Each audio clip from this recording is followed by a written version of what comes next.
Hi, I'm Blake Bettner, Managing Editor at Worn & Wound, and this is the 2020 Virtual Windup Watch Fair. Today, we're speaking with the founder of Fair, Paul Sweetenham, about their new line of pilot watches. Known for their bold use of color and commitment to truly unique design, their first foray into the world of pilot watches doesn't disappoint. And now, here's our interview with Paul. Paul, welcome to our Virtual Windup Watch Fair. Thanks so much for joining us today. Well, thank you, sir. So for those unfamiliar, maybe you could tell us a little bit about yourself and your brand, Fair. Sure. So I'm Paul Sweetenham.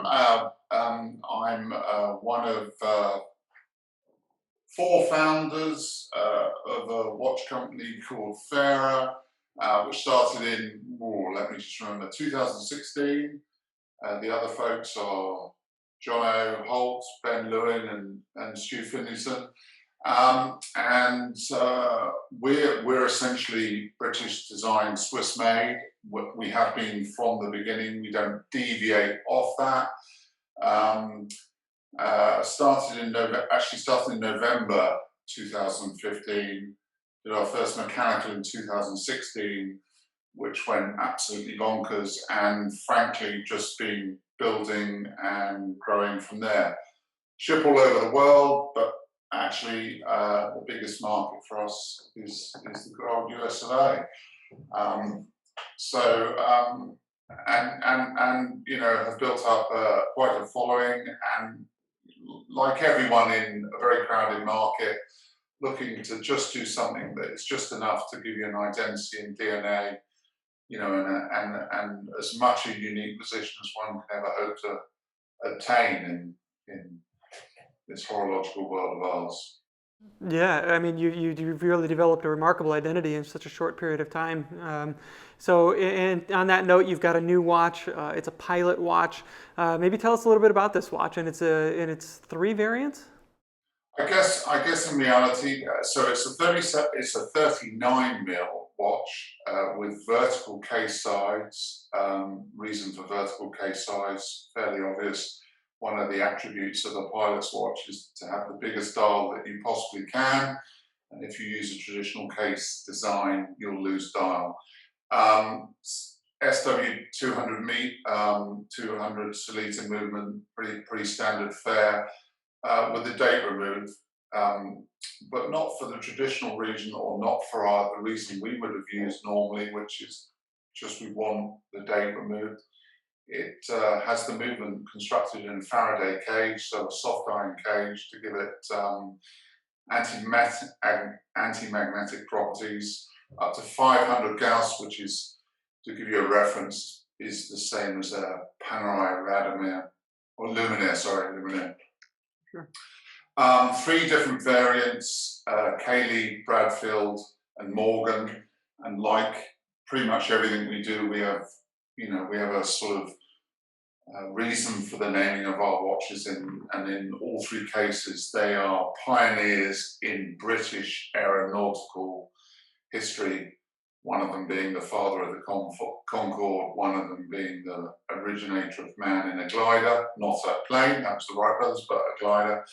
And the last, Frances Bradfield, who was a lady who ran a significant aeronautical development in the UK. So, you know, a watch that is anti-magnetic, which, you know, is a key priority for a pilot watch.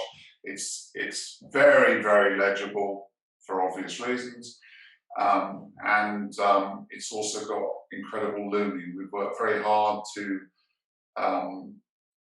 use a number of different lumies on these watches. There's not just one application of lumi on any one of the three different dial colors and ink blue. You know, folks who are used to Fair are very used to us doing a blue dial, but this is an ink blue with a California dial, a black dial and a white dial, but all very legible, all totally different. So not by any means a coloration of one theme. It's not what we do. We like to get the most opportunities out of watch. Big size crown, different crown design for us, very short lugs. So, you know, it probably wears more like a 37 mil type watch if you keep the standard dimensions, and it's going to be well, by the time this has gone out, it would have been on the market for a couple of weeks, and it is £795, $925, €875. So it's quite a value proposition as well. You know, there's a lot of watch there for what you want, for what the product is. In terms of where it sits with us, when we started in doing mechanical watches in 2016, naturally we did a three-hand automatic as our first step into their world. Subsequently, since that time, we kind of got a reputation for doing a number of complications and quite a lot of GMTs, world timers, and chronographs, particularly chronographs. We sell a lot of chronographs. By nature of our current position is most of our chronographs are completely sold out and have been for some time. And when we went back round to do the three hands, we obviously wanted to start to segment the market. So the Pilot Watch is the first of three models in the three-hand series that will extrapolate the three-hand market out away from if you like, a simple dress piece to more focused purpose for each watch.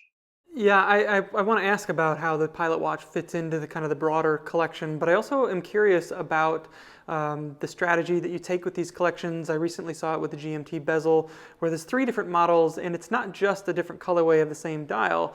There are three distinctively different designs in the dial, and it looks like it's the same story here with the Pilot Watch.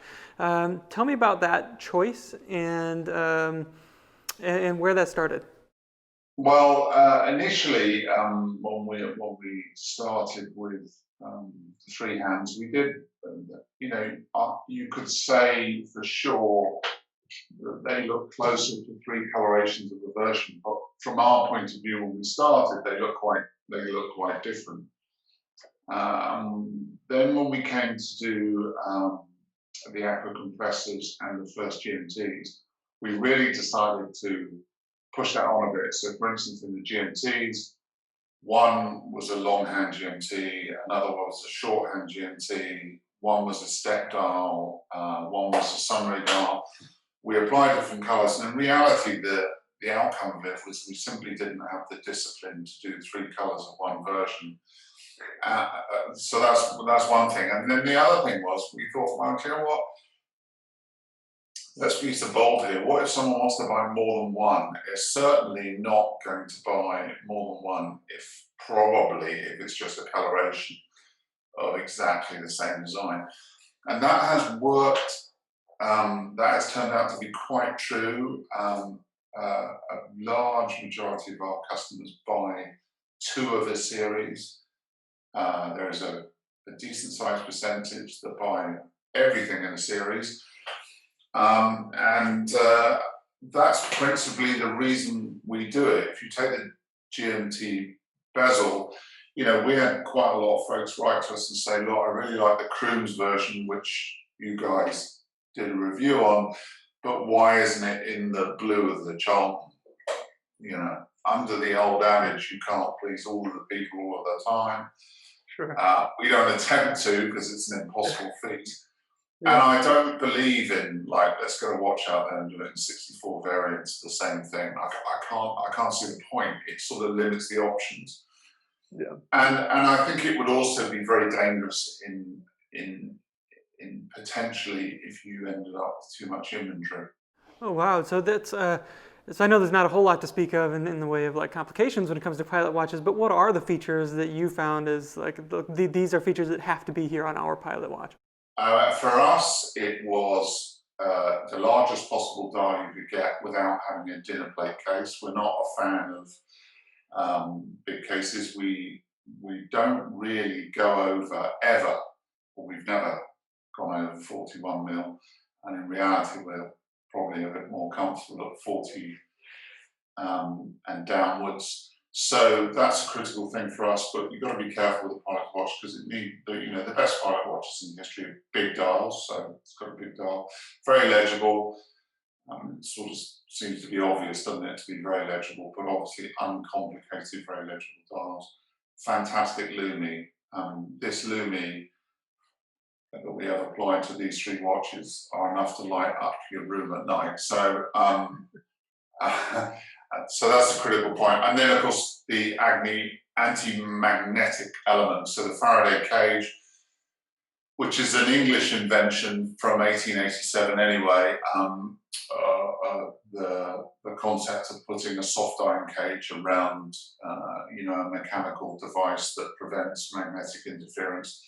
And then we had that tested to at ISO 764 norms, but 8 times that for a pass, which is, and frankly, we just plucked the Panerai out of the range. And it's not as high as some of the Amiga models for obvious reasons, that we don't have access to the components that they do.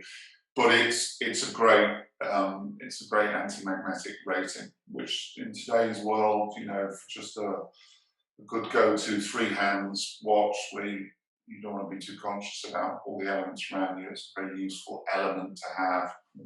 And clearly, from an historical point of view, the anti-magnetic properties were developed not so that an engine of a plane could interfere with, and you were not reading the wrong time for the critical time here. So those are the elements, and of course the last thing, big crown. We haven't gone mad with it because people have to wear this every day, but it is a good size 6mm crown that is different to the rest of our watches for sure. So I know that with a lot of your new releases, you usually do these promotional adventures.